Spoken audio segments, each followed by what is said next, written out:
It's what many people dream of doing as a kid, floating across the sky while looking down at the world below, in a giant balloon.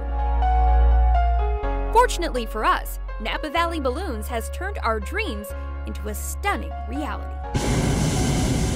But before we set sail off into the sunrise,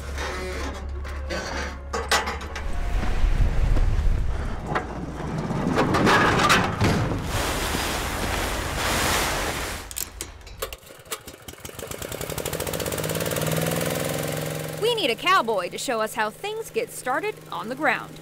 Captain Chad Eckerman has been a Napa Valley balloon pilot for 7 years and says there's a lot of work that goes into making sure it's all smooth sailing from here. Well, first off, you got to have your crew. They're the most important. You think the pilot's the most important, but you got to have a good crew.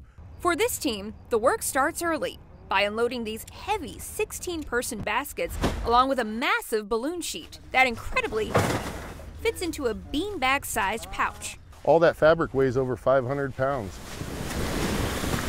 We use gas-powered fans to do a cold inflation to get the balloon to take shape. Once it takes shape, the pilot will hop in, put heat into the balloon. With the crisp morning breeze on our side, the baskets are loaded, and we are ready for takeoff. I'm off to see Napa. Well, I was supposed to.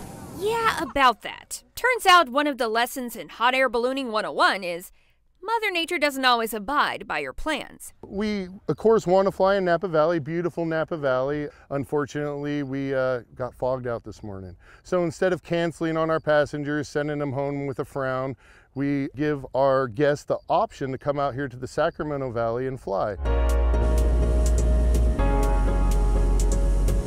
A different location, but still a breathtaking view. Behind me you can see the mountains. There's Lake Berryessa behind me, and then on the other side, probably can't see it, but you can actually make out the tops of the buildings of Sacramento right behind me. I think it's a beautiful place to fly to, especially as soon as we get down by the walnut orchards and the almond groves. It's a pretty special experience flying over the tops of these trees.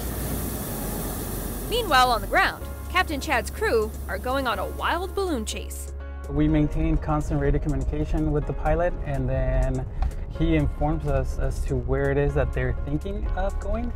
And so our responsibility as a chase is to chase them north with a touch of east. And they better get ready because this 3-mile-an-hour balloon is coming in hot.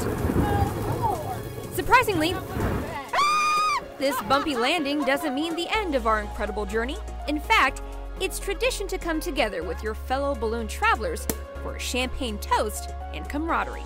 People sometimes stay up to an hour afterwards. People make friends in the basket, you know? So it's just a fun time for everyone to get together and socialize. So we may not have gotten the chance to fly over Napa Valley, but in true Napa fashion, we got to end our beautiful journey with a glass of cold champagne. For Fox 40's Destination California, I'm Melanie Townsend.